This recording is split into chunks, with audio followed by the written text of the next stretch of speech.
bridge of mist. On the bank of an ancient river, in a green hollow where the mist rested like some gentle animal, lay the small valley of Cilronan. It was not a large place, just a handful of stone houses with dark roofs, a few meadows where thick-fleeced sheep grazed, a mill that turned slowly when the water ran generous, and a low bell tower whose voice rang soft through damp dawns.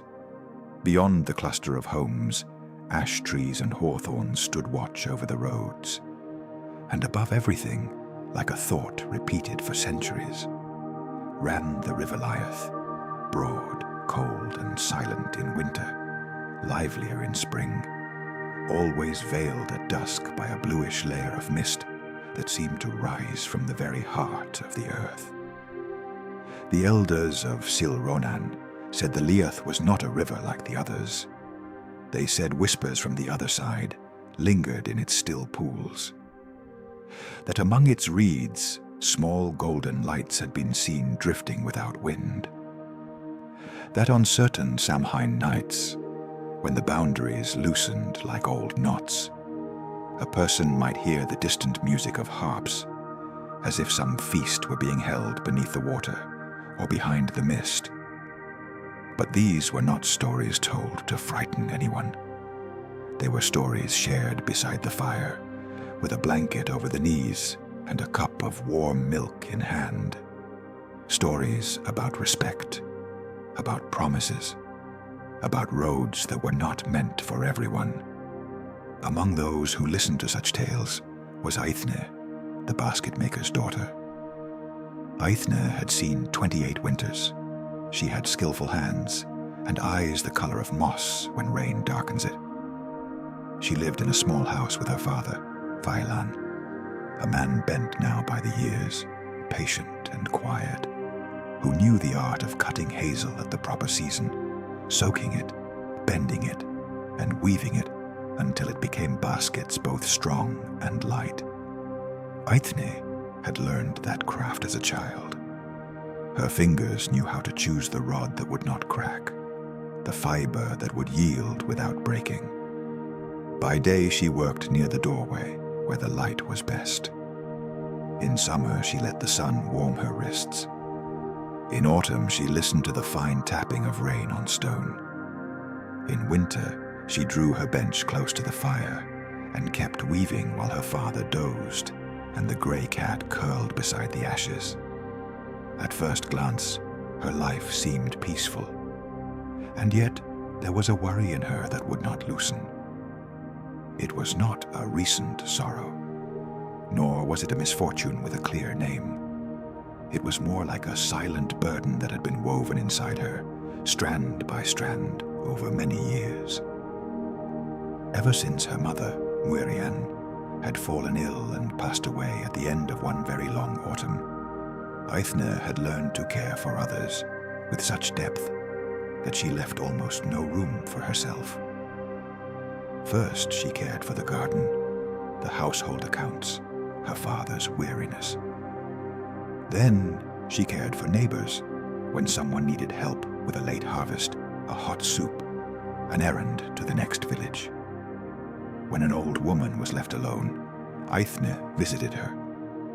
When a child was born, Aithne brought blankets and bread. When someone cried, Aithne was already near before they even called for her. All of that made her beloved, deeply beloved. But it also filled her with a strange kind of exhaustion. Not the kind that settles in the back or the knees, but somewhere deeper. As though she had spent too many years holding other people's bowls without realizing her own had slowly emptied.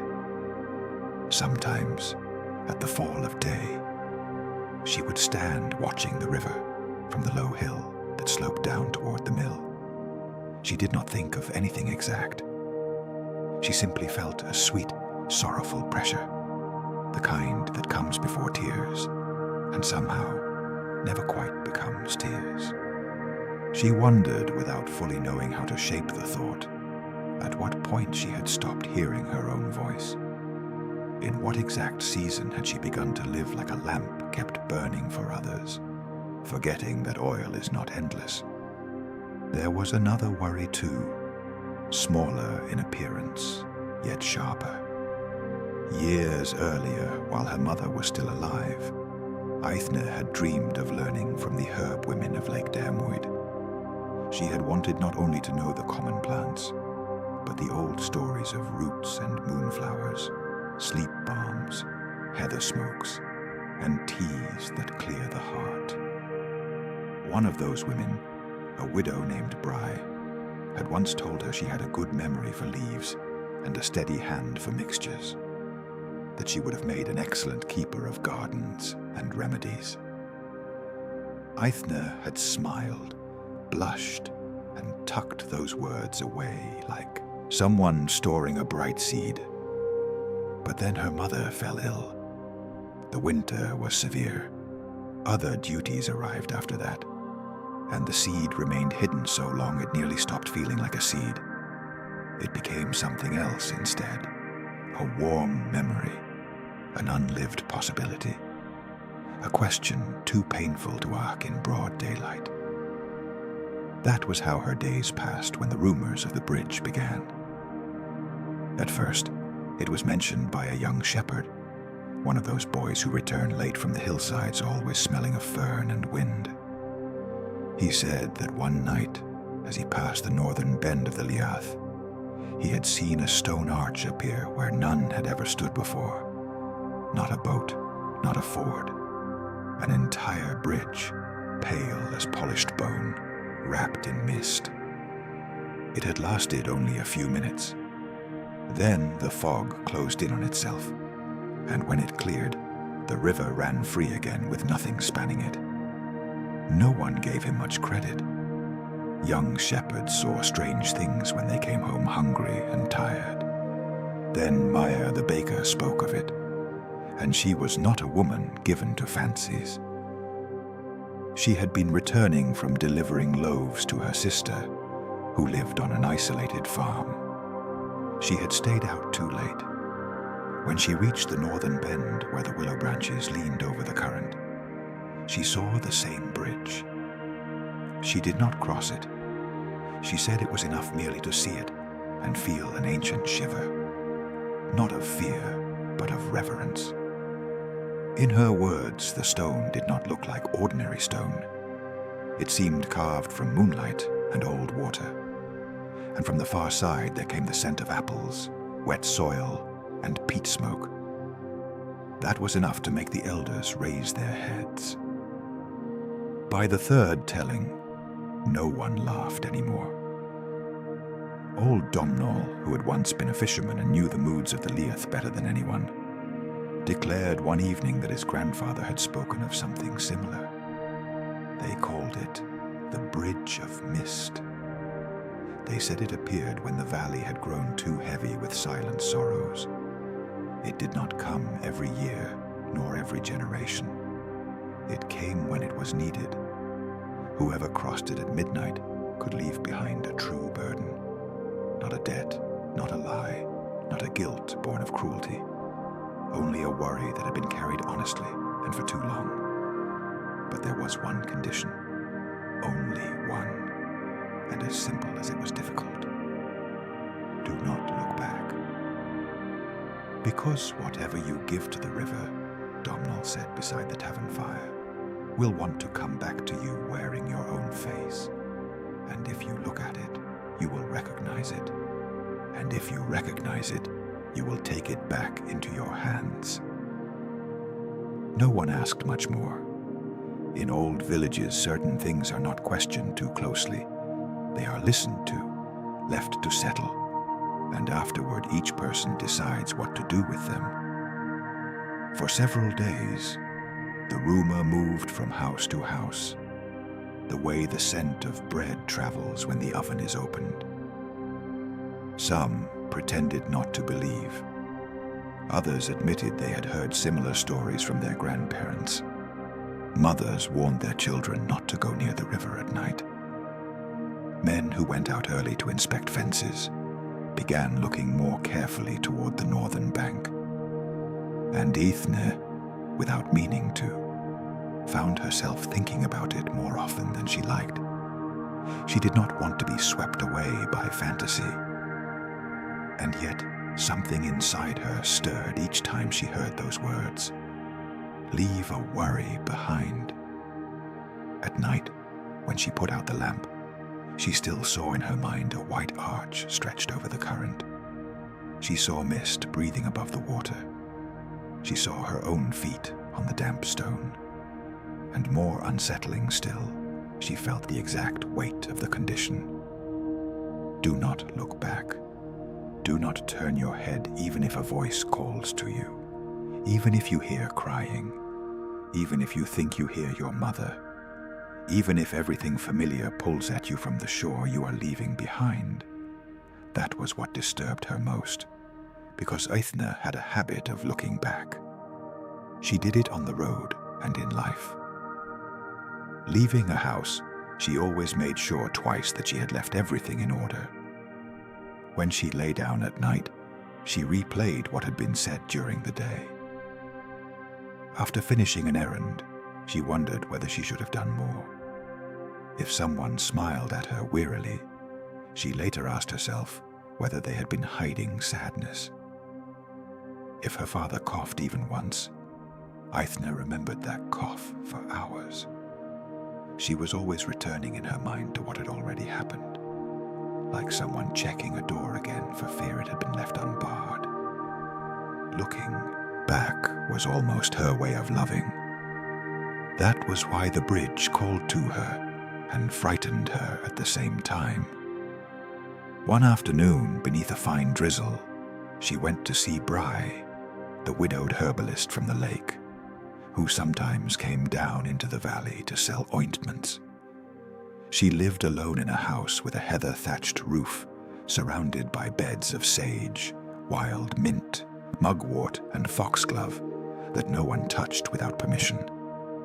Her hair was completely white, but her back was still straight. Her eyes, however, always seemed to know a little more than they said. Ethne found her under the eaves, tying bundles of yarrow. "You've come with a troubled heart," Bry said without fully turning. Ethne let out a faint laugh. Perhaps it shows too much. Old worries have a particular way of settling on the shoulders. Bry invited her inside. The house smelled of wax, dried leaves, and something sweet warming near the fire. They sat on low stools. Between them, on a rough table, rested a bowl of dark plums. For a while they spoke of the weather, of a sick cow on the southern farm, of how certain roots had grown scarce after the last storm. Only when the silence had softened enough to receive it did Ethne mention the bridge. Bry did not look surprised. "My grandmother saw it once," she said, cutting a plum in half with a small knife. "She did not cross. She said she was not yet ready to know what she might leave behind." "And do you believe it is real?" Bry lifted her gaze. "There are real things that cannot be measured by the hands." Ethne rested her fingers along the edge of the bench. "They say a person can abandon a burden. They say true. And is it lost forever?" Bry thought a moment before answering.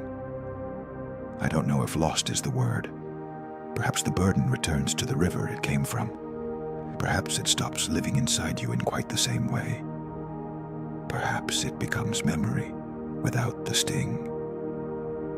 The things of the soul rarely vanish the way a stone disappears down a well. More often they change their weight."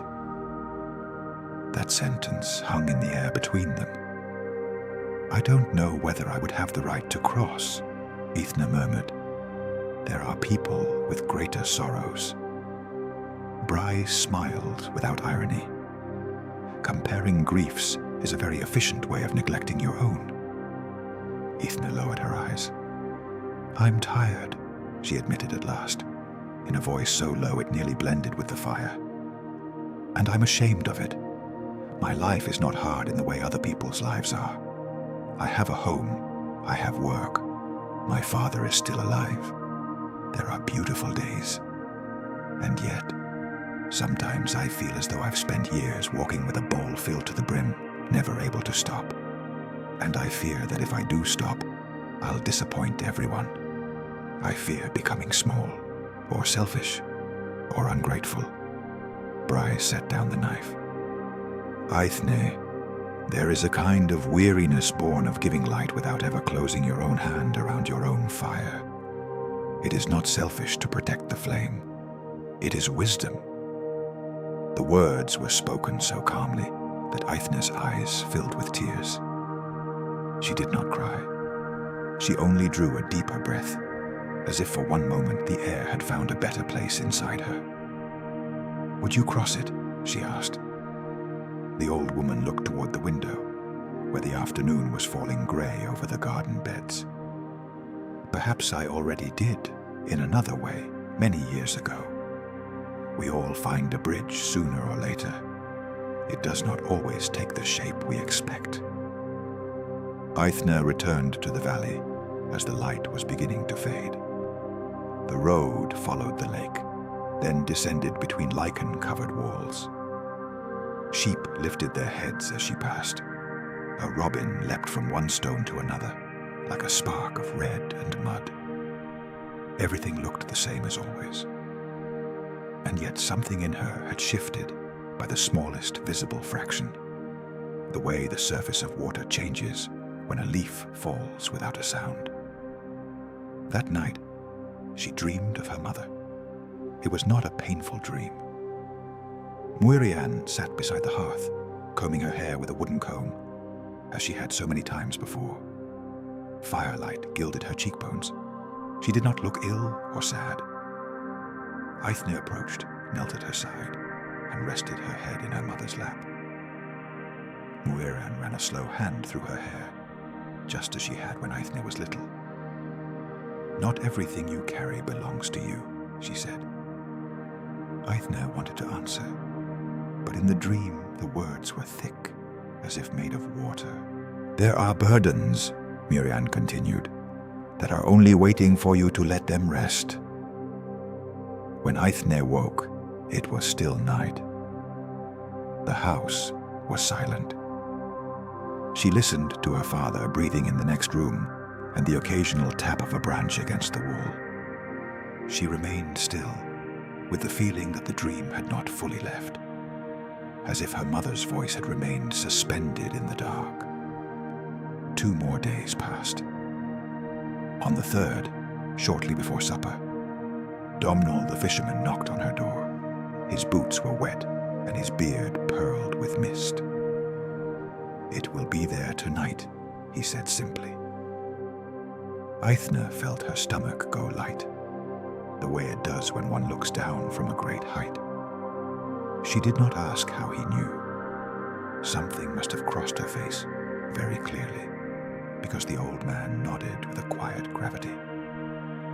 The mist began to rise before sunset, and the willows at the bend are still, though wind is running through the rest of the valley. When those 2 things happen together, the bridge does not take long. Her father, who had been stirring the broth, set down the spoon and looked at Aithne. There was no surprise in his eyes, only a soft sadness, perhaps because parents notice certain inner tides before their children ever name them. Domhnall left soon after.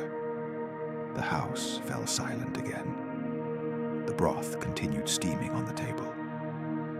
Outside, night closed in. Phylan waited until they had both served themselves before speaking. "Do you want to go?" Aithne held the spoon motionless for a moment. "I don't know." Her father took a sip. His hands trembled, but his gaze was steady. "Then you already know a little." Aithne set the spoon down in the bowl. "What if it's foolish? What if there's nothing there? What if I only come back soaked and ashamed?" "Then you'll come back soaked," he said, "and tomorrow we'll put your shoes by the fire." She almost smiled, then her expression darkened again. And what if there is something?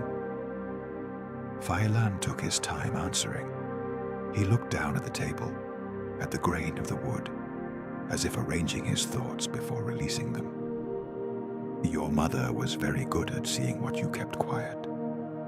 Sometimes she used to say to me, "Our daughter carries the world as though it were a basket she's not allowed to set on the ground." I would answer that you were strong, and she would say, "Yes, but strength can be spent too." Aithne felt heat rise into her throat. "I didn't want to worry you." "I know." Her father reached across and covered her hand with his, rough and light at once. "You have been more generous than anyone could ask. But there is a difference between giving and dissolving. Do not let the valley love you so much that it loses you inside yourself." The lamp stirred a little in a draught. Its flame wavered, then steadied again. Aithne looked at that flame, as if an answer might be hiding in it. Later, when the village slept, and only 2 windows remained lit on the far side of the road, she put on her heaviest cloak, sturdy soled boots, and a blue wool scarf that had belonged to her mother. She took no lantern. The moon, hidden behind the mist, would have offered little anyway, and something told her that no human light would be necessary that night. Before leaving, she paused beside her father's bed. He was not asleep.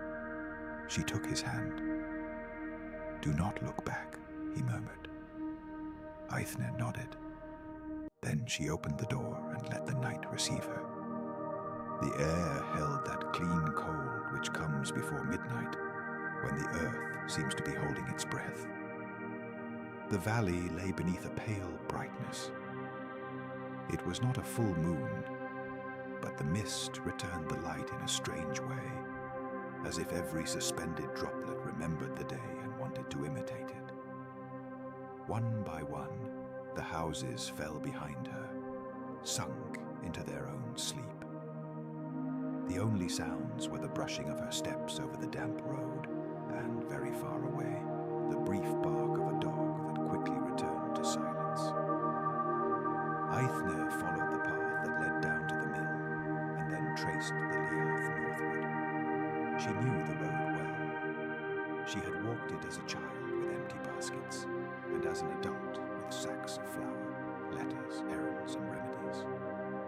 But that night, the path felt longer and softer, as though the mist had rounded off the corners of the world. Ash trees appeared and vanished on either side. The ferns, already bowed by the season, smelled of wet earth. On a stone, an owl slowly turned its head as she passed and made no sound at all. As she walked, Aithne tried to name precisely what it was she wished to leave behind. It was not easy. Her burden was not one stone, but many small ones, worn smooth by time until they formed a single compact weight. There was the fear of not being enough, the habit of watching over everything, the guilt of resting, the feeling that if she ever chose anything purely for herself, some unseen hand would point at her and call her selfish. And there was also that old dream of herbs and gardens, still alive, still warm, which over the years had become a locked room inside her chest. She did not know whether what she wanted to abandon was the exhaustion, the guilt, or the sadness of never having lived that part of herself. Perhaps all of it had been woven together. When she reached the mill, she saw that the wheel had stopped completely. The water passed beneath it without turning it, as though tonight it obeyed some different law. The stone building, so familiar by day, now looked like a sleeping animal on the bank. Aithne kept going. The path narrowed. The willows at the northern bend were close now. Then she heard it. It was not exactly music, nor was it singing. It was a delicate vibration, a tremor in the air like the sound left by a finger on the rim of a glass, only lower, older, wider. It came from within the mist. It did not beckon nor warn. It was simply there, like the sound a door would make opening in a place where no walls had ever stood. Aithne slowed her steps. The fog thickened by the river until it formed a luminous curtain, not fully white. There were shades of silver in it, of very pale blue, of wet pearl. The reeds at the water's edge barely showed, dark and slender. Beyond them, the Liath itself was no longer visible, only guessed at through the constant murmur of the current. And then, little by little, it began to appear. First came a curved line suspended in the mist, like a thought made of stone. Then the parapets took shape. Then the paving slabs. In a few heartbeats, the entire bridge stood there, stretched over the river, with such perfect naturalness that it hurt to think it had not always been there. It was not grand or ornate. Its beauty lay in its simplicity and age, in the softness of the stones, in the damp gleam that seemed to come from within rather than from without. Over it, the mist lingered without fully hiding it, as if clothing it. Aithne stood still. Yes, she was afraid, but it was not the sharp fear that makes one retreat. It was a reverent fear, like the kind one feels stepping into an empty church or standing before an ancient oak. A fear bound to wonder. She moved toward the first slab.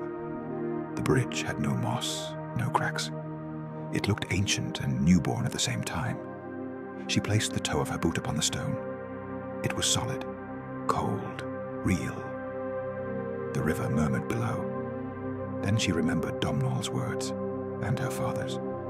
Do not look back. She drew a deep breath and crossed. The first sensation was silence, not because the world had stopped making sound, but because every sound had been wrapped in a deeper clarity. She heard the water under her feet, slow and clean. She heard the cloth of her cloak brushing against her legs. She heard her breathing, a little quickened, and the light beat of her heart. But everything arrived with a calm sharpness, as though the night itself had drawn near to listen to her. Halfway across, the air changed its scent. It no longer smelled only of river and dampness. A fragrance came to her of green apples, lit peat, heather warmed by the sun of some far-off afternoon. It was an impossible smell for that cold midnight. And yet, it was there, surrounding her. It reminded her of her mother's lap after coming home from the rain. It reminded her of some nameless season in which there had been no responsibilities yet, only long days and the promise of supper. She took another step. The mist around her began to move in strange ways, not in sudden whirlwinds, but in slow folds that seemed almost aware. On her right, it opened for an instant, and Aithne thought she saw the garden of her childhood, untouched, with onions in neat rows, and the line of marigolds where her mother would dig her nails into the earth while weeding. On her left, the fog took on the shape of a table with 4 plates, and a laugh that had not existed in the world for years. A little farther on, she thought she glimpsed her workbench by the door, the half-woven basket, the slanting light of some ordinary afternoon. They were not clear apparitions. They were suggestions made of mist, like remembered dreams. Aithne understood that the bridge was not showing her ghosts, but the substance of what still pulled at her. She kept walking. Then she heard her name. Aithne. The voice came from behind her, very soft, very familiar. Her whole body tightened. For a moment she was not a woman of 28 winters, crossing an impossible bridge. She was a girl of 7, barefoot on the stone floor, running to the kitchen at the sound of that voice, It was Marianne's voice. Not exact, perhaps, because no memory preserves perfect exactness, but close enough to open an entire house inside her chest at once. Aithne's fingers clenched inside her cloak. Do not look back. She took another step awkwardly. The voice came again. A store. The old way her mother had called her. My treasure. Her knees trembled. The desire to turn around was so strong, it hurt her shoulders, as if a rope had been tied between her face and whatever remained behind her. She felt the physical, almost animal urge to turn, to look, to not lose the chance, even if it were only a shadow. What if her mother truly was there? What if one glance would be enough to see her? What if by refusing, she lost her again willingly, for the second time?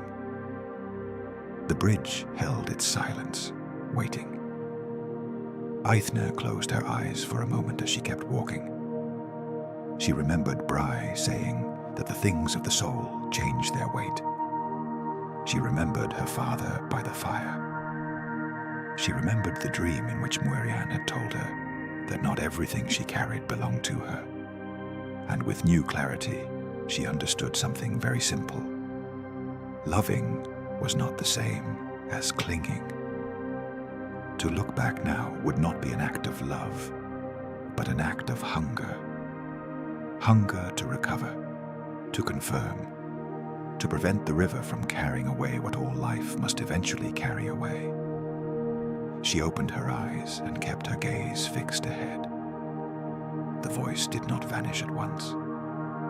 She heard it a little longer, growing fainter and fainter, not sad, but sweet, as if it were walking away across a field, as if it accepted her decision, as if, deep down, it had never wished to hold her back at all.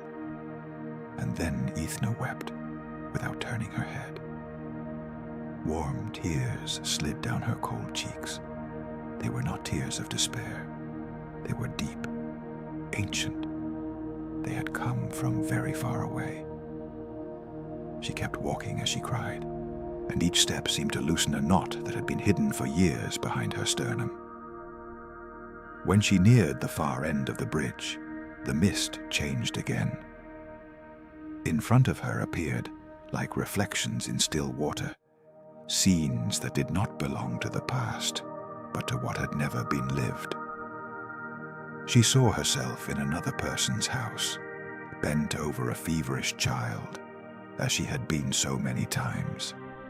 She saw herself mending blankets, cooking for others, delivering errands in rainy weather.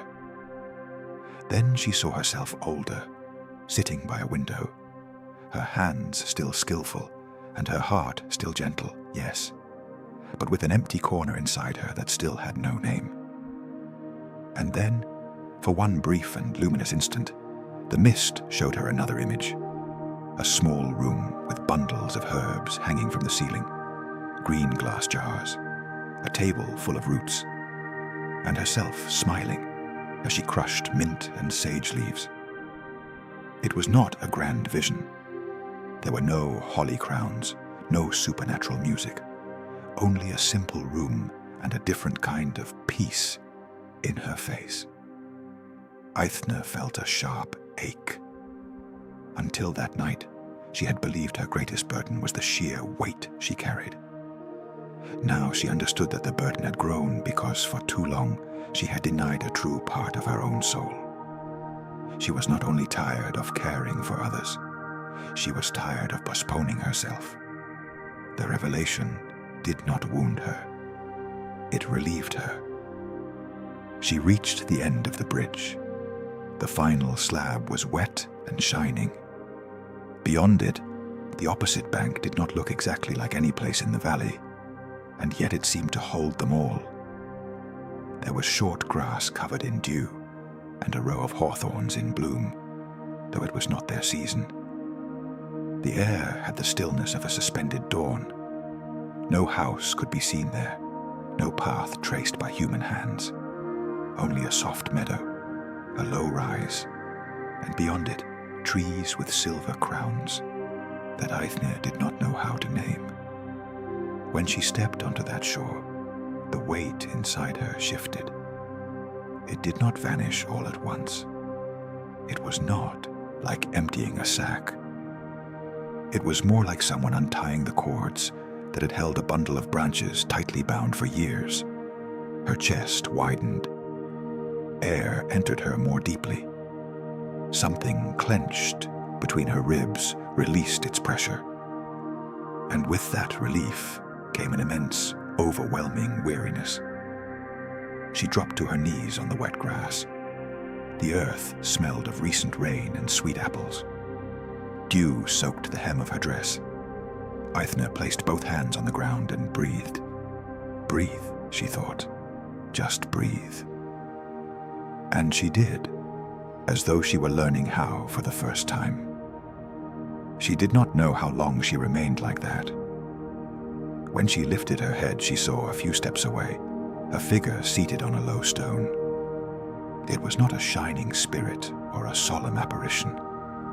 It was a woman wrapped in a gray-green cloak, with long hair braided through with moss-colored ribbons. Her face seemed young and ancient at once, and in her eyes rested the calm of deep lakes. She might have been a queen, or a shepherdess, or one of those ladies of the cedar whom the stories mention without ever fully describing. The strangest thing about her was not her beauty, nor her stillness, but the immediate feeling of familiarity, as though Aithne had known that presence in songs heard before sleep, in her mother's tales, in the very murmur of the river. The woman did not smile at once. She only watched her with serene tenderness. "You have crossed well," she said. Her voice held something of water over stones. Still kneeling, Aithne bowed her head slightly. "I do not know who you are. You do not need to know in the language of men." Strangely, that answer did not confuse her. It felt sufficient. The woman extended a hand. In her palm lay a small seed, dark, almost black, shining as though polished by rain. "What you leave behind makes room," she said, "and every new space asks to be sown with care. You did not come only to release. You came to remember what wishes to grow in you." Aithne looked at the seed. "I don't know whether I'll know how to care for it." The woman lifted her hand a little higher, inviting her to take it. "You have cared for the pain of others for years. You will know how to care for a joy as well, even if at first it feels like an unknown art." Aithne received the seed on the tips of her fingers. It was warm. The woman went on. "Listen well. The bridge doesn't tear out the roots of what has been lived. It doesn't erase your love, or your memory, or your goodness. It only loosens what became a knot. The rest will depend upon the steps you take when you return. The river removes weight. It does not walk for you." Those words entered her slowly, like fine rain into thirsty earth. "May I ask what exactly I have left behind?" Aithne murmured. The woman regarded her with an expression so gentle, it felt like a blessing. "You have left behind obedience to a sorrow that had already finished its work, and you have left behind a guilt that was never yours. The weariness will take a little longer to go. The body loves habit, even when habit hurts. Be patient with it." Aithne lowered her eyes to the seed. She felt a gratitude so deep she could not find a way to speak it. "My mother," she began. The woman did not let her finish, but not out of harshness. "True love does not live behind you, Hazel child. It lives with you. It does not need you to turn around in order to stay by your side." At those words, something inside Aithne became completely still, like water finally reaching its level. The figure rose from the stone.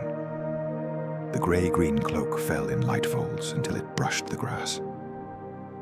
"You must return before the cock's crow reaches the valley," she said. "When the bridge appears again beneath your feet, do not think of what you left behind. Think of what you are going to tend." "Will I see you again?" The woman inclined her head, and there was an old joy in the gesture. "Each time you listen to the river with true calm, perhaps." Then she moved away toward the blooming hawthorns. The mist stirred for a moment between the branches, and she was gone. Eithne remained alone in the meadow. She did not feel abandoned. She felt gathered in. She pressed the seed to her chest and closed her hand around it. Then she rose. The grass shone beneath the uncertain light. On the other side, the bridge waited. Before stepping back onto it, she looked once more at the strange shore. Not out of attachment, but to keep it. The hawthorns, the dew, the silver trees, the still air, all of it settled inside her with the clarity of something known to be real, even if it could never be proven. Then she crossed back. The bridge seemed shorter now. The mist showed her no voices, no scenes. It only accompanied her steps with its slow breathing. Eithne fixed her eyes on the valley shore. As she walked, she thought of the small, empty room beside the kitchen that had once served as a storehouse. She thought of wooden shelves, of thyme and mint hanging in bundles, of jars, of mortars, of the smell of crushed leaves between the fingers. She was not making any grand decision. She was simply allowing a possible image to remain with her a few steps longer. When she set foot once more on the bank of Kilronan, the sound of the river became ordinary again. The willows were ordinary willows. The mist thinned little by little. Eithne turned her face slightly to look at the place where the bridge had stood, and saw only dark water running among the stones. She did not feel loss as it vanished. She clenched the seed in her fist and started back toward the village. The return through the valley had the quietness of a dream that carries no weight. The path was the same. The stones were the same. The mill still slept beside the still water. But Eithne walked differently. Not faster, not more upright, not even happier, at least not in any obvious way. What had changed was harder to name. It was a kind of inner space, as though suddenly, between one thought and the next, a small, empty room had appeared, where before everything had been filled to the brim. The cold brushed her cheeks, but no longer pressed against her. She breathed deeply without noticing. Her closed hand around the seed had grown warm inside her cloak, and that warmth felt intimate, humble, real.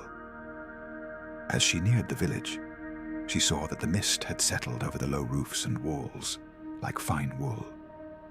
No lights still burned. Only the bell tower rose dark against the starless sky.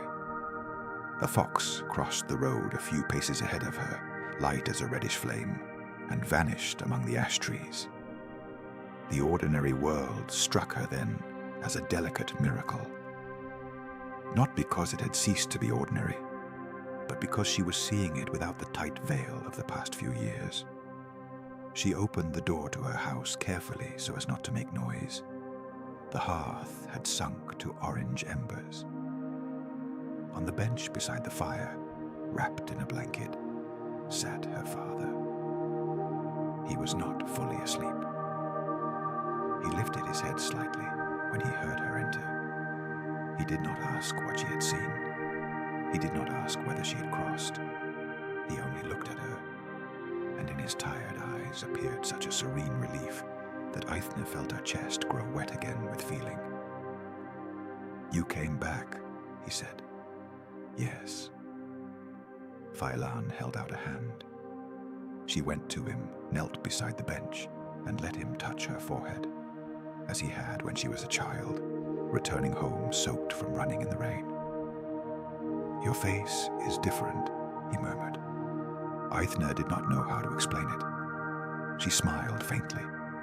"I feel lighter." Her father nodded, as if that were the most natural thing in the world. "Then the river was kind." She opened her hand and showed him the dark seed. He studied it for a long moment. He did not seem to recognize it, yet it did not strike him as strange. "Muirian would have known what to do with this," he said with a tenderness that did not sting. "You will too." Those words did not hurt her. On the contrary, they felt like one more thread in the same weaving that had begun to loosen on the bridge. Aithne placed a small log on the embers. The flame woke slowly and painted the hearthstones with copper. Then she helped her father rise and go to bed. When she returned to the main room, sleep did not come at once. She sat at her workbench. The seed lay on the table beside a few unused hazel rods. She looked at it for a long time. It was not large, barely the size of her little fingernail. Its surface gleamed like the wet skin of a plum. She did not know from what tree, shrub, or flower it might have come. It resembled no common seed from the garden. And yet, as she looked at it, she felt one simple certainty. It must not be stored away in a box or hung about her neck like an amulet. It must be planted, not that night, but soon. She lay down shortly before dawn, and for the first time in many years, she slept without dreaming of unfinished tasks. The days that followed were not filled with wonders. No one descended from the Sidhe to congratulate her. No music rose from the reeds at dawn. The valley continued with its small life. Bread was needed, sheep bleated, hens pecked at fresh mud, and a fine rain visited on 3 afternoons in a row. Even so, Aithne began to notice certain precise changes. The first was the silence left behind where a constant guilt had once lived. It did not vanish all at once, just as the cloaked woman had said. Habit has long roots. But each time the old impulse to attend to everything came walking toward her in its familiar way. Something in her now watched it from a new distance. If a neighbor asked for help, Aithne gave it. But she no longer felt automatically bound to offer more than she could. If a task remained for the following morning, she did not hear within herself that accusing voice that used to keep her awake. If she sat by the fire and found her hands still, she did not leap up at once to find some other duty with which to justify her existence to anyone. At first, that stillness unsettled her. One Tuesday afternoon, after carrying a basket of firewood to Widow Nessa, she returned home and found herself with an hour free before nightfall. Her usual reaction would have been to go see whether anyone else needed something, or to begin washing, or to inspect the pantry stores 3 times over. Instead, she stood in the middle of the room, feeling the empty hour before her like a clearing in the woods. She did not know at once what to do, and that not knowing was not painful, it was tender. Then she took an old account book with a few blank pages left in it. She sat by the door where the light fell best and began writing down the names of the plants she remembered learning from Bry years before. Sage to soothe the throat, yarrow to close small wounds, mint for the stomach and for easing the heat of summer, heather for mild melancholy, chamomile for children's sleep, vervain for certain fevers. She was not writing as someone launching a grand project, but as someone calling old friends by name again after a long separation. When she finished the list, she realized she was smiling. The second change was more visible to others. Maya, the baker, who always noticed shifts in other people's spirits, was the first to say so as she handed Eithne a loaf, still warm from the oven. "Your brow looks more rested." Eithne laughed. "I didn't know I wore it so furrowed." "You've worn it that way for years." Later, old Nessa said her steps sounded less tired on the threshold. A child even told her she seemed more here, which left Eithne thinking about it for an entire afternoon. More here. Yes, perhaps that was it. She was no longer always a little ahead of herself, or a little behind. A week after the night of the bridge, she climbed to see Bry. She carried the seed wrapped in a linen cloth and the plant notebook tucked under her arm. The road to the lake glistened from recent rain. The heather smelled sweet. Across the clouds, bands of pale sun passed now and then, briefly igniting the still water. Bry was cutting roots beside the shed. When she saw Eithne, she laid the knife on a stone and studied her in silence. Her old eyes narrowed slightly, not in suspicion, but in that way of looking possessed by those who compare a person with a recent memory of that same person. "You crossed," she said. It was not a question. Eithne nodded. Bry did not ask for details. She merely touched the back of her hand, as if checking the temperature of a fever that had already passed. "Good." They went inside and made a thick infusion of dark leaves and honey. Then Eithne placed the seed on the table. The old woman picked it up between two fingers, turned it toward the light, even smelled it with an almost ritual patience. "It does not belong to any tree I know fully," she admitted. "And yet it reminds me of old stories about gardens that only bloom where someone dares to live with less fear." Eithne rested both hands on her knees.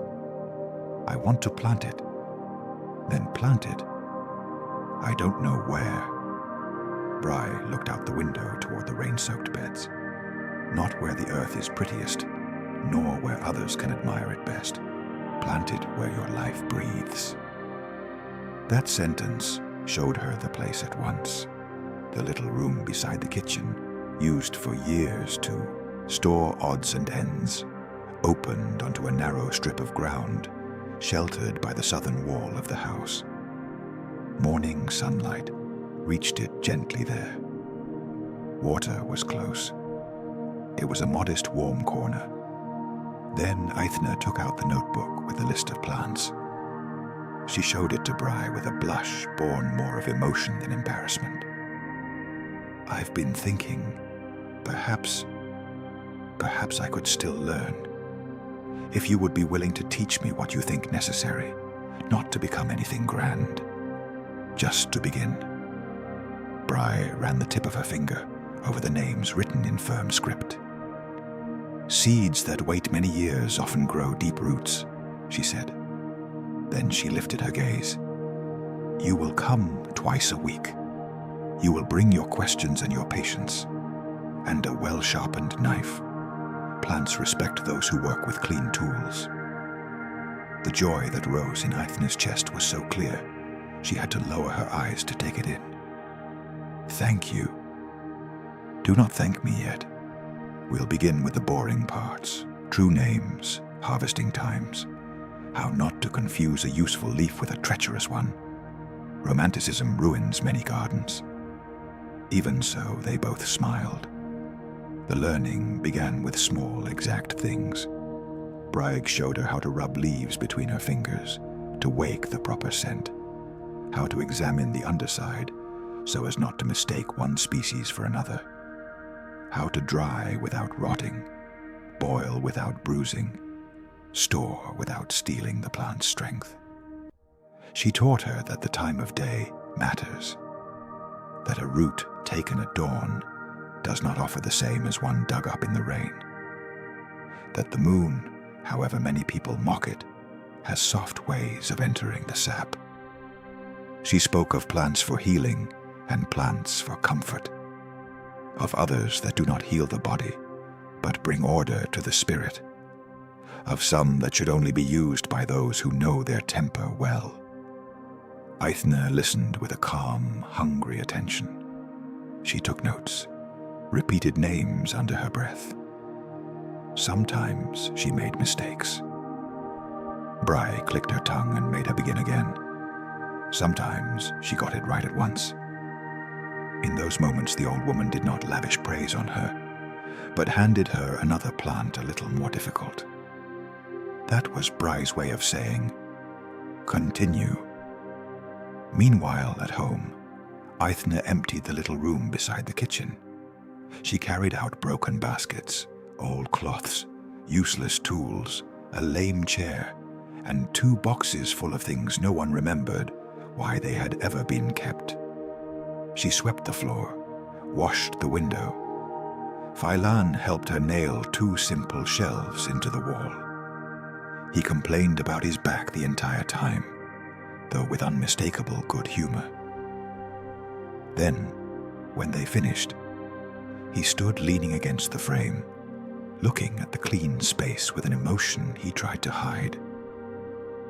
"Your mother would have put marigolds near the window," he said. "I'll put marigolds there," Aithne answered. In the strip of earth along the southern wall, she turned the surface with a small hoe, mixed in old compost and rotted leaves, and removed the stones.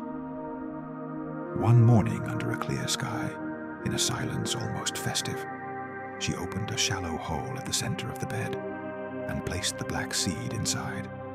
There was no lightning, no invisible bells, only the soft sound of earth closing over something small and precious.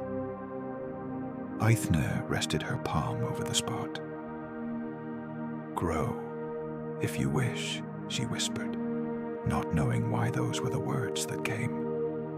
Then she remained there for a while, feeling the mild sun on the back of her neck and the smell of freshly turned soil rising around her.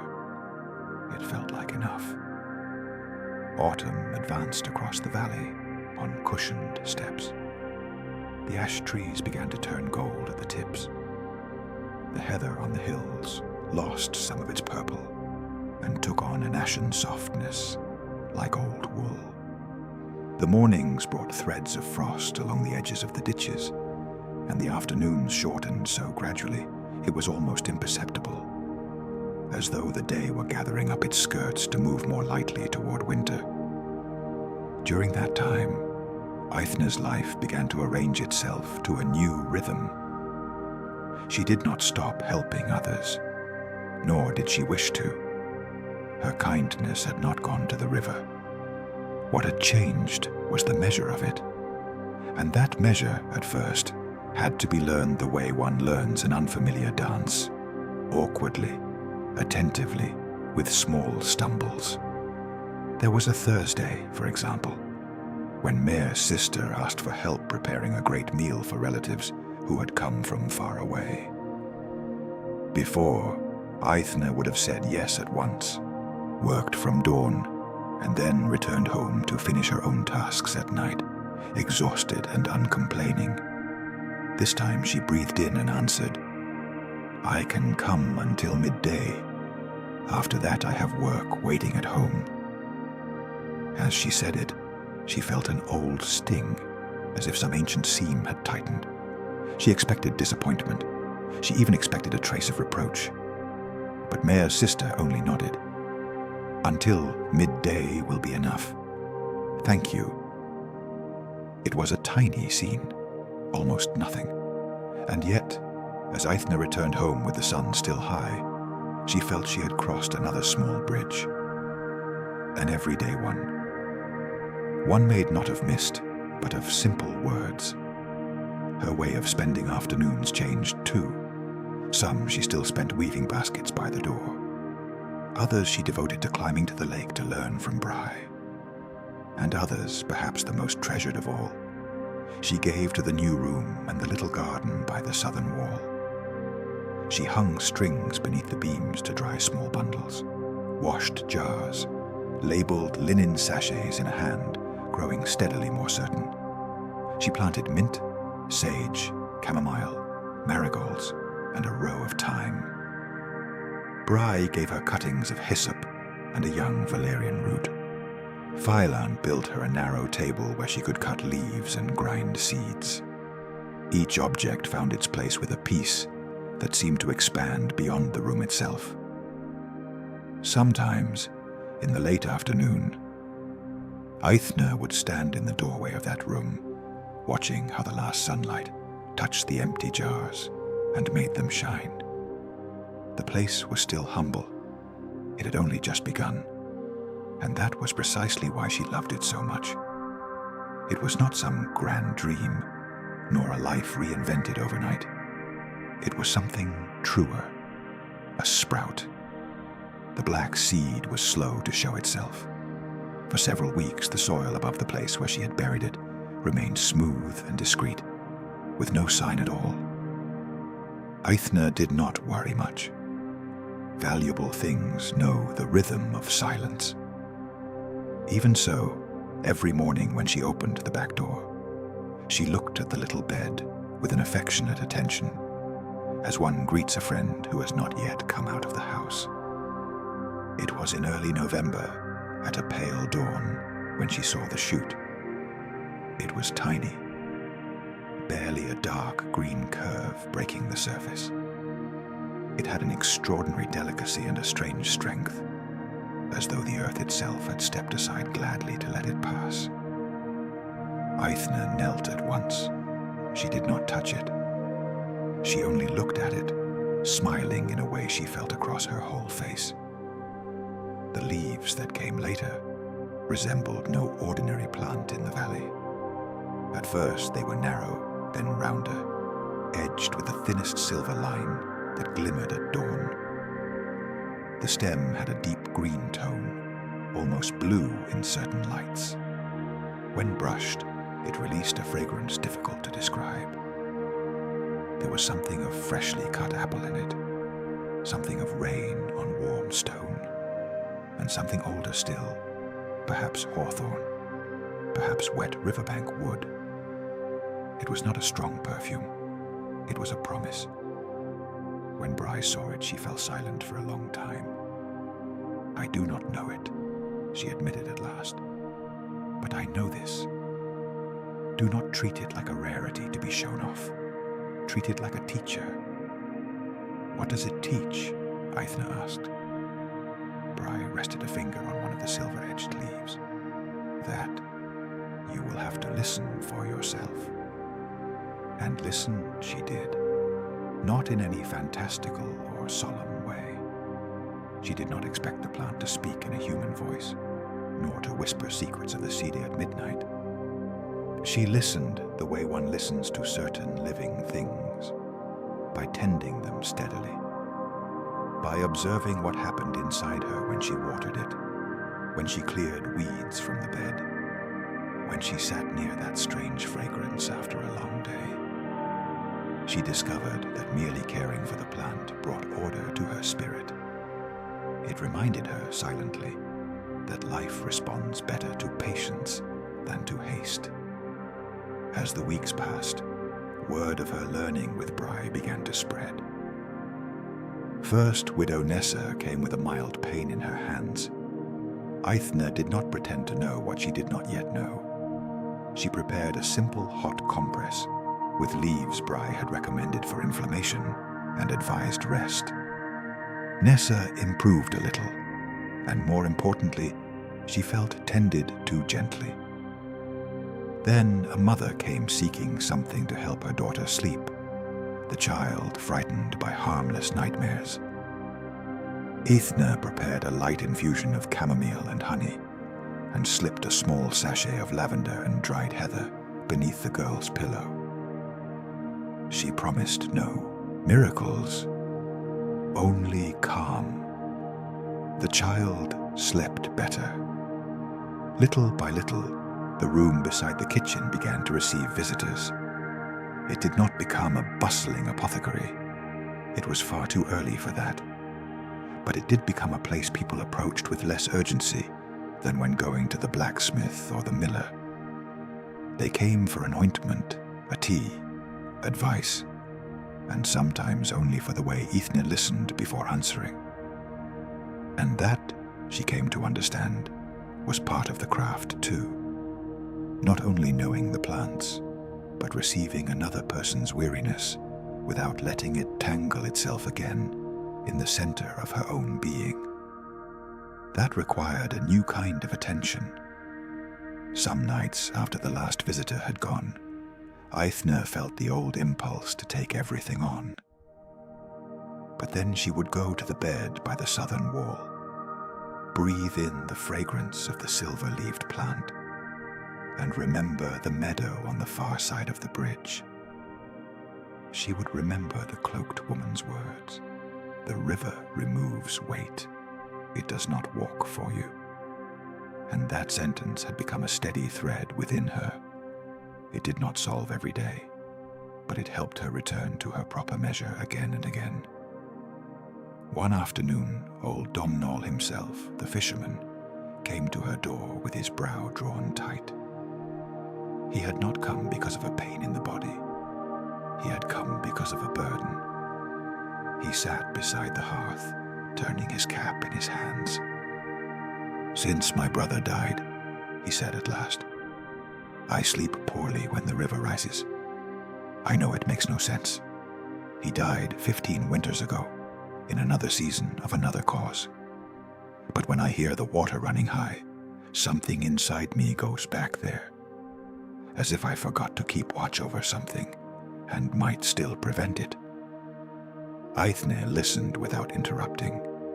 His confession reminded her of a reflection of herself, dressed in other clothes. She prepared for him an infusion of lemon balm, a bit of root to anchor sleep, and one other thing harder to measure. She spoke of the river, not as an enemy, but as memory.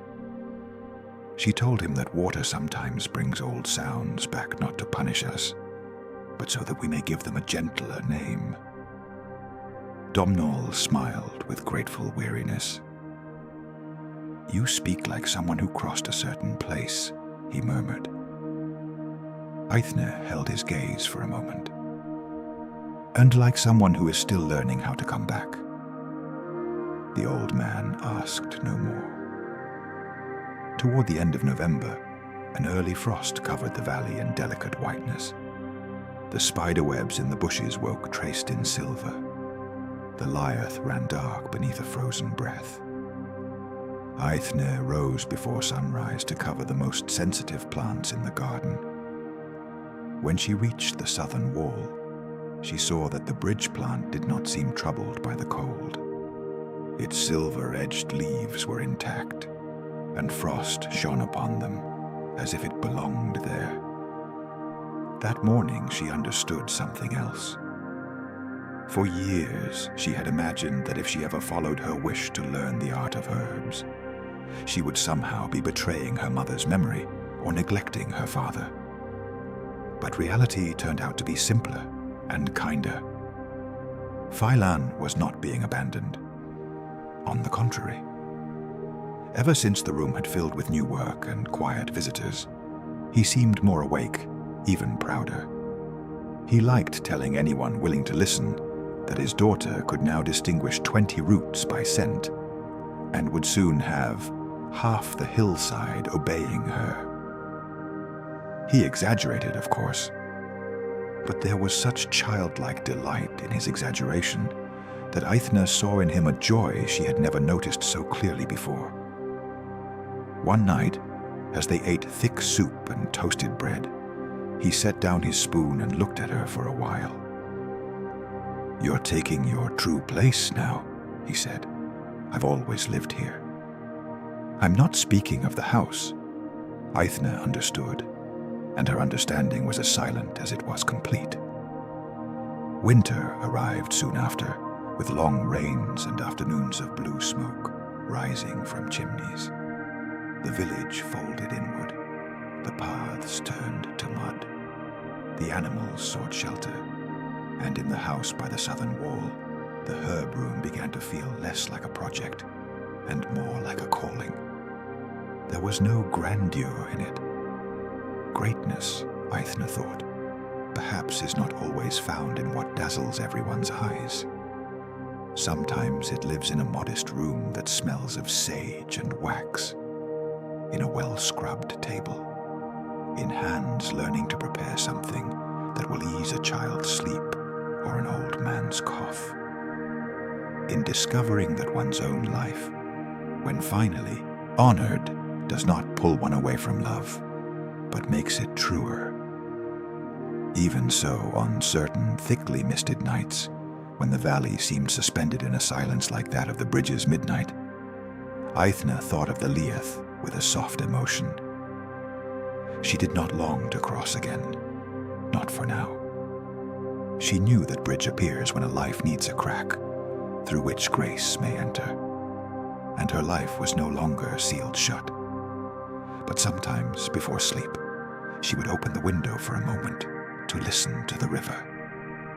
Then she thought she could catch, deep within its murmur, a faint note like the vibration of a crystal cup touched by a finger made of water.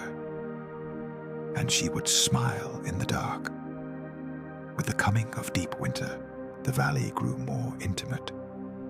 The days were short and softly grey, not always sad, sometimes merely folded inward. Peat smoke drifted up from the chimneys and lingered under the low clouds, the roads filled with dark mud. The alders by the river seemed ink drawn against the sky. The river lieth, colder and fuller now, moved onward with unfathomable patience, carrying little branches, late leaves, broken reflections. In that season, the people of Kilronan depended more than ever on one another. Firewood was shared, soup was shared, weather news, small roof repairs, hands for mending nets and fences. Coughs also increased, as did fatigue and the melancholy of afternoons that stretched too long.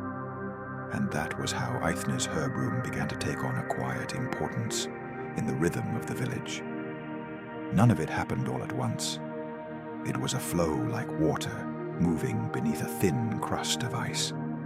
First one visit, then two, then a habit. Some came asking for a blend to soothe a rough throat, others for a poultice to soften tired muscles. Some mothers asked for infusions to calm their children when the wind moaned too loudly in the chimney and stirred their dreams.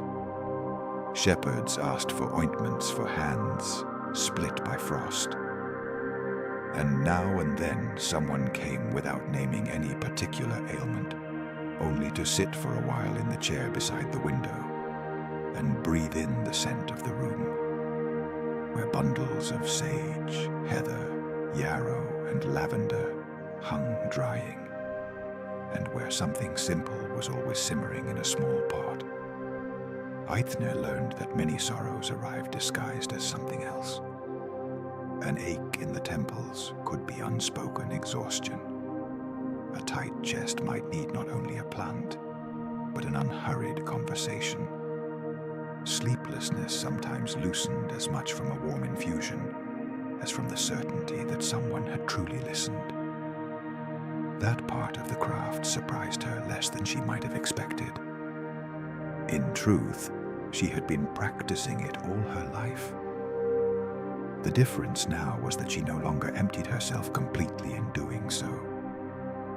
She knew how to close the door. She knew how to leave a task for the morning. She knew how to say, "No more today," without feeling as though the world would break because of it. There were difficult days, of course. A storm of rain and wind knocked down part of the fence around the common pasture. For 2 full days, half the village worked to secure it before the sheep could stray into the woods. Aithna spent hours in the downpour, helping alongside everyone else. She came home with numb hands, an aching back, and a list of 3 people still waiting for remedies from her. The old inner voice tried to return, whispering that it was not enough, that she had to keep going, that rest would be a failure. She stood still for a moment on the threshold of the herb room, her cloak soaked and her boots leaving puddles on the stone.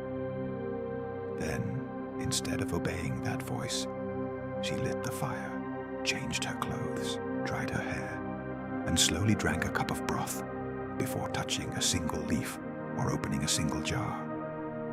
After that, she prepared what was truly necessary for that night and left the rest for morning with a clear, written note. The village did not collapse. That small victory moved her more than she expected. Not because it was heroic, but because it was domestic. Sometimes true transformation looks less like a radiant revelation and more like a humble decision made when no one is there to applaud. Bry kept guiding her. In winter, the lessons changed their form. They no longer spent so much time among the beds. Instead, they worked inside the house, beside a large table lined with dried roots, berries, clay bowls, carved spoons, and well-sharpened knives. Bry taught her how to compose blends in exact proportions, how to watch colors in decoctions, how to know when an infusion has already released what it had to give, and when pressing further will only turn it bitter. She also spoke to her of limits. "Listen to me," she said one afternoon, as they crushed bark in a stone mortar. "There are people who think healing means victory. It doesn't. Healing many times means accompanying. Sometimes the body will improve. Other times only the rest will improve, or the spirit, or the way a person walks through what cannot be avoided. Never promise what neither the plant nor life itself has promised." Aithne stored those words with special care. Another afternoon, while they were hanging roots to dry by the fire, she dared to ask, "Do you think the bridge appears for everyone at some point?" Bry did not answer right away. She held a root toward the fire to better study its inner grain. "I think everyone receives some chance to change the weight with which they live," she said at last. "But it does not always take the form of a bridge. Sometimes it is an illness that forces one to stop.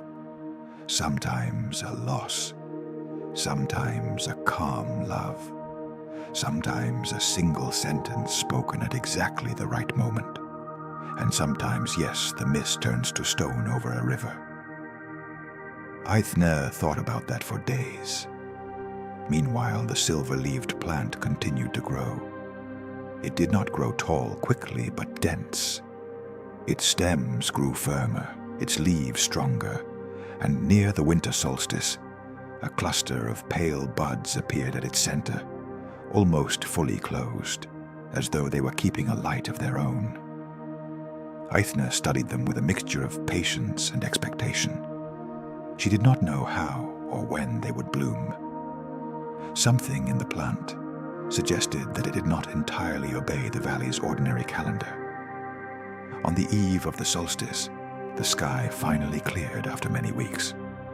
Night fell clean and cold, full of stars so sharp they looked newly washed.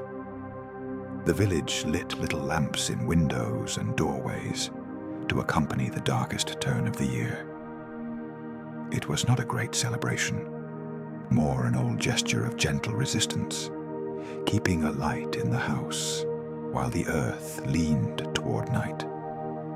Aithne prepared a simple supper with her father: oat bread, sweet onions slowly cooked, strong cheese, a thick soup with summer herbs carefully saved.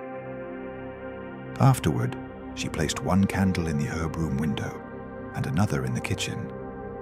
Phylan, wrapped in a blanket, told an old story about a king who followed a white deer into a hollow hill and came back with silver hair and a joyful heart. He had told it before, but that night it sounded different, perhaps because both of them listened with more calm. Later, when her father had gone to bed, Aithne stepped out into the small garden by the southern wall. The air bit lightly at the skin of her hands. Frost had drawn filigree along the edges of the beds. The sky was so clear that the river, though unseen from there, seemed to sound nearer. The bridge plant stood in its place, dark and elegant against the frozen soil. And then, before her eyes, one of the buds opened. It did not burst open. The petals, slender and silver on the outside, slowly parted with perfect slowness, as though the night itself were encouraging them. Inside was a small flower, milky white with a center barely touched by gold.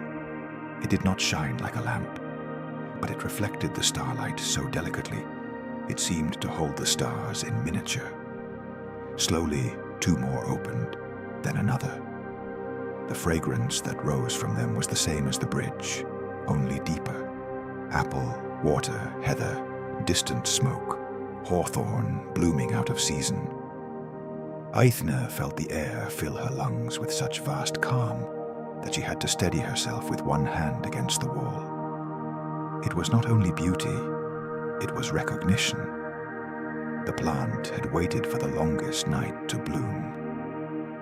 She stayed there a long time beneath the stars, watching the flowers unfold.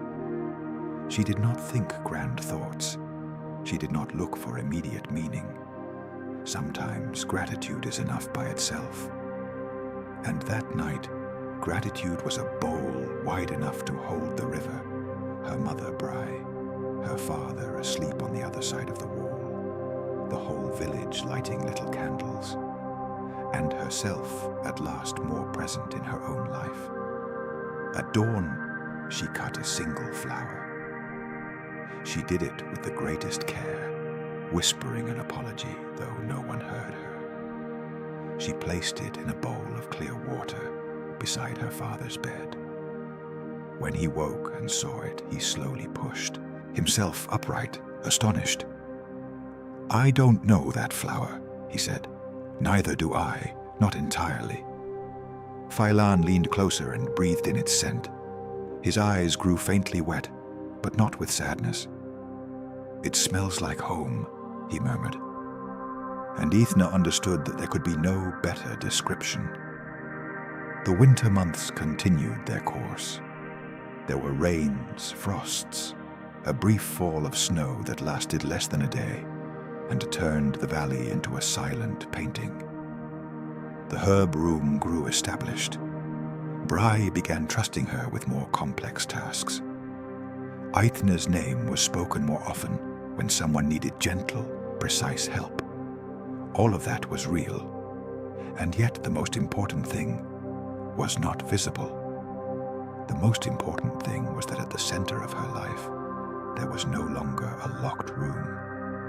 Now there was a garden, not perfect, not finished, but alive. Sometimes she still felt longing for her mother's voice.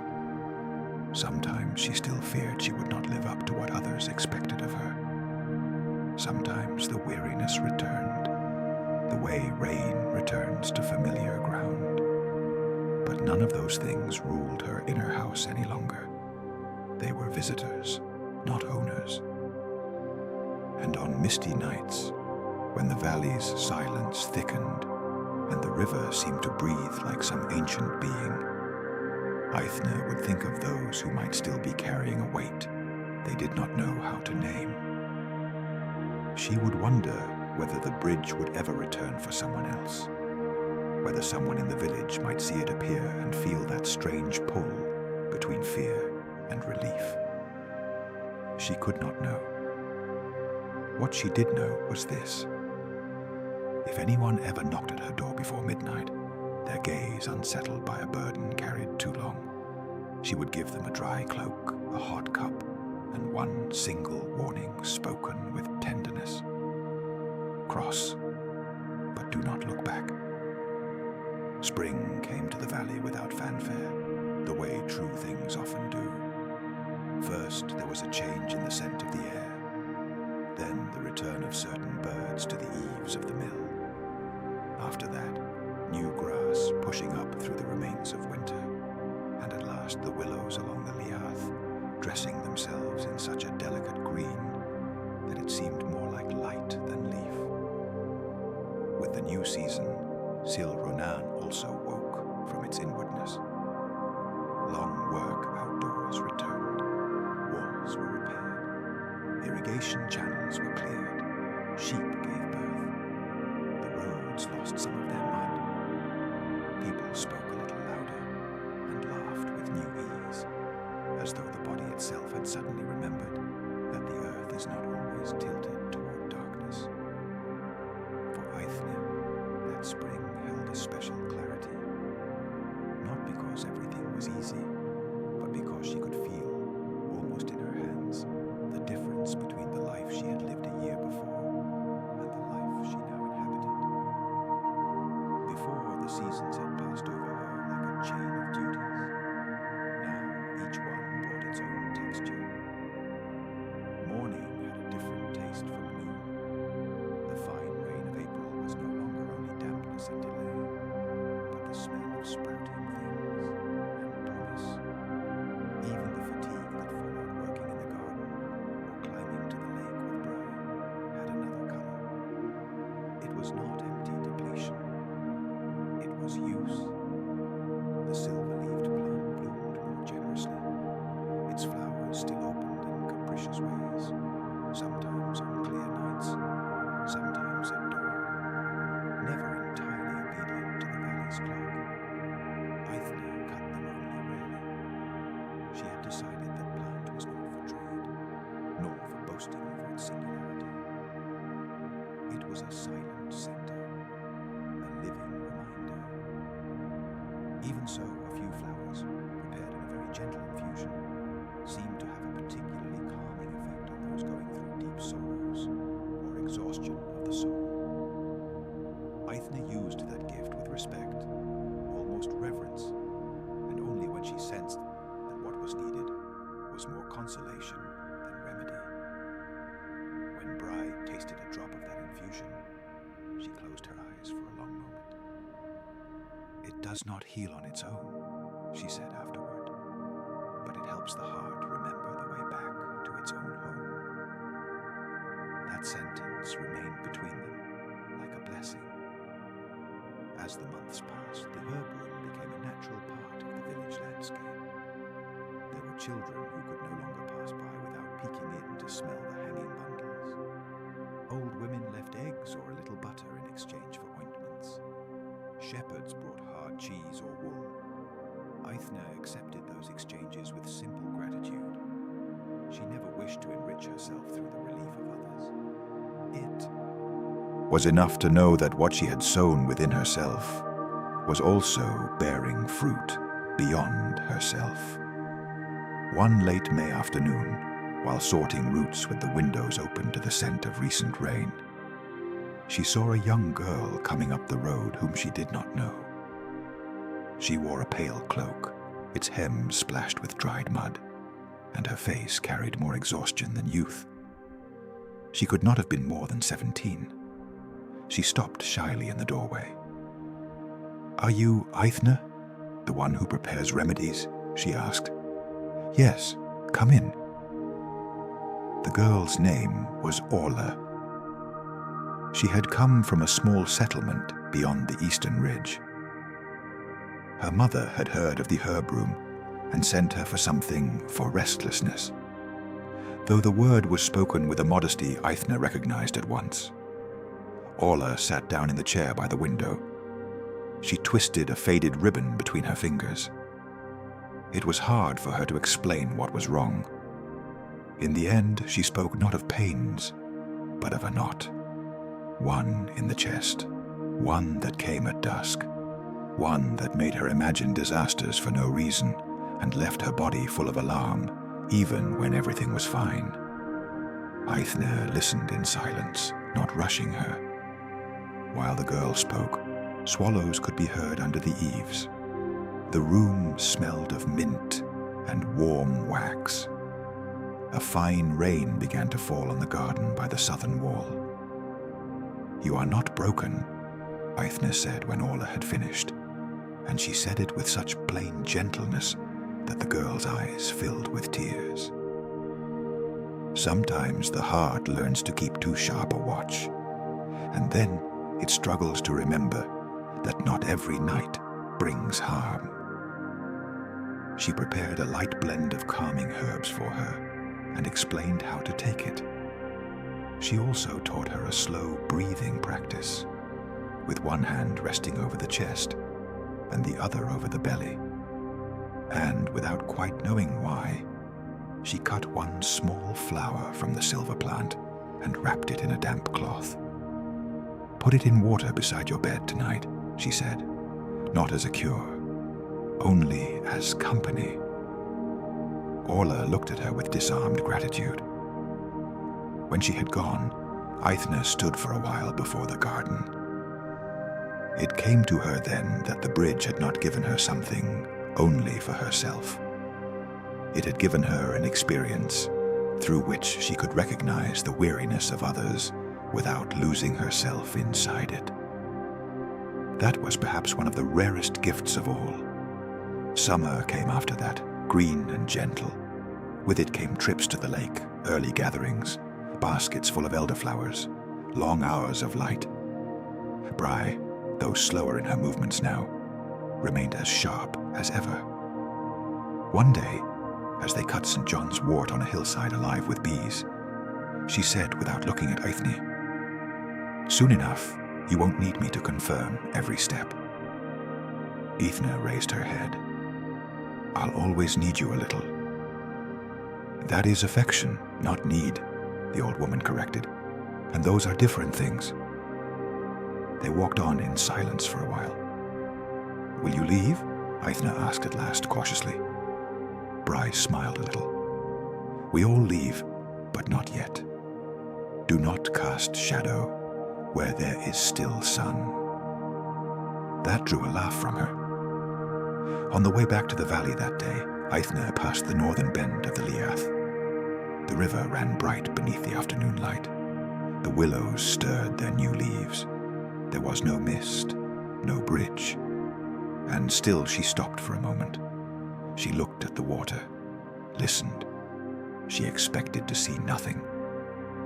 She only wished to give thanks. No words came. Sometimes words are unnecessary when gratitude already occupies all the space. So she simply rested her hand on the damp trunk of a willow and let the river go on, speaking its ancient language beside her. Another year passed, then another. The basket maker's house and his daughter's house remained modest, but no one spoke of it only that way anymore. They also called it the House of Herbs, or the House of the Silver Garden. The children grew up accustomed to seeing Eithne in the doorway, with her hands stained green or dusted gold with pollen. Some women began learning the simplest things from her. How to dry chamomile, how to make gentle syrups for winter, how to recognize the moment when a person needs more rest than advice. Orla, the girl of restlessness, came back many times. In time, she became an occasional helper, and then a true apprentice. She had a good eye for flowers, and a very delicate way with the elderly. Eithne welcomed her gladly, remembering without bitterness the young woman she herself had once been before daring to open the right door. Firelight grew old, with the serenity of a man who knows his daughter no longer lives only halfway. His steps became shorter. His hands trembled more when he worked with Hazel. But he still found pleasure in small things.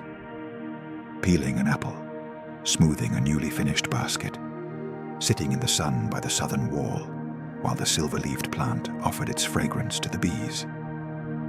When he finally died, it was on a clear and peaceful autumn afternoon.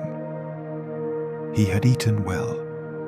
He had listened to Eithne reading him an old story in a low voice. He fell asleep with a blanket over his legs and a white flower from the garden in a bowl by the window. His face remained so serene that Aithne, through her tears, felt as though some part of him had already recognized from afar a kindly bridge. She mourned him deeply. She mourned him truly, but not as she would once have done. She no longer turned love into a knot. She let it move through her with all its human weight and sweetness. The valley kept her company. Bry stood by her side. Orla prepared the infusions for those keeping vigil in the house. And in the days that followed, when grief rose and fell like a slow tide, Aithne felt with full clarity what the cloaked woman had told her so many years before. True love does not live behind you. It lives with you. That certainty held her up. Time passed. Enough for strands of grey to begin touching Aithne's temples. Enough for Orla to learn how to guide others in her own voice. Enough for the story of the Bridge of Mist to stop being a recent rumor and become once more one of those old tales told beside the fire, between hot soup and rain against the panes. Some doubted it. Others swore they had seen a strange light over the Lyeth on certain close, clouded nights. Domhnall, very old by then, would sometimes say that the important bridges rarely show themselves in daylight. Children would widen their eyes, adults would smile. Each person placed that story in the part of the heart where it belonged. Aithne never told it in full, not out of secrecy, but out of delicacy. There are experiences that wilt when left too long in the sunlight of words. Only sometimes when someone arrived carrying a burden so old it showed in the way they set down their hands or drew breath, would she speak of a river, of mist, of the need to walk without turning back. She never embellished it, never presented herself as a heroine or a chosen one. She simply offered the story the way one offers a clean blanket, so that whoever receives it may see whether it serves them. And so, little by little, her life began to resemble that garden by the southern wall more and more. Not because it was perfect, but because it was tended. Many years after the night the bridge first appeared for her, the valley still breathed with the same old pulse. The rains came and went. The Lyeth changed color with the seasons. Lambs were born. Elders died. Heather bloomed and faded. Children grew into men and women carrying their own hidden worries under their cloaks. On the surface, nothing was different, and everything had changed. Aithne's house had become a place of quiet reverence. Those who came from other settlements asked for the healer of the silver flowers, though she preferred that they simply call her by her name. The herb room had widened a little into the old shed, and the garden along the southern wall had become a small but abundant refuge. There grew chamomile, sage, lemon balm, marigolds, valerian, thyme, yarrow, heather in deep pots, and at the center, with its discreet dignity, the plant born from the bridge's seed, now a low shrub of silver leaves and white flowers that opened whenever they pleased, as though answering to a music older than the calendar. Bry had passed years before, on a soft misted morning by the lake. Aithne had been with her at the end. She held her hand, moistened her lips with mint water. There were no grand speeches, only a long, grateful look, and one last sentence spoken by the old woman almost in a whisper. Now you know how to listen on your own. Sometimes, remembering those words, Aithne would lift her head toward the sound of wind among the willows and smile. Orla remained beside her, not as a shadow, but as a full presence. She had learned well. She had her own ways. More laughter than Aithne. A gentler gift for calming children. less patience with fools. Between them there grew a serene labor, a continuity that did not imitate, but honored. On one of those late summer afternoons, when the air was already hinting at autumn in the tips of the ferns, an older man came to the house, whom almost no one in the village knew. He must have been about the age Firelight would have been had he still been alive. He carried a holly staff, boots worn by many roads, and an expression both weary and calm. He asked for water, bread, and if possible a place to rest for a while. Aithne received him the way she received everyone, without fuss, with a clean table and an open ear. As he drank, the man looked through the window toward the garden by the southern wall. "I have smelled that flower before," he said suddenly. Aithne looked up. "Which one?" He gestured lightly toward the silver shrub. "The one that seems to remember the night even when it blooms by day." Orla, who had been putting jars in order, turned as well. Aithne set aside the bowl she had been drying. "It is no common flower." The man nodded, as if that were beyond all doubt. "No, it is not. I saw it once, far from here, near a stone crossing no one could find at dawn." The room fell silent. It was not common for someone to speak like that. Not with boastfulness, not with a wish to impress, but with the calm of someone naming an old road. In Aithne's chest, the remote vibration of that midnight over the Leath stirred again. "Then perhaps you know from what bridge it comes," she said. The man smiled faintly, not with superiority but with shared recognition. "There are more bridges than people imagine. They appear where sorrow has grown too obedient, and where someone is ready to walk differently." Orla stepped a little closer, fascinated, but Aithne kept her calm. She had learned that deep things are best listened to without haste. "Did you cross it?" she asked. "Yes." "And did you leave something behind?" He looked at the water in his bowl before answering. "I left behind the habit of blaming myself for a loss that was never in my hands. It took me years to use properly the space that remained after." Aithne nodded. No more explanation was needed. The traveler rested for an hour. Then, before departing, he stopped beside the silver shrub and touched one of its leaves with respect. "Take care of it," he said. "We do. I am not speaking only of the plant."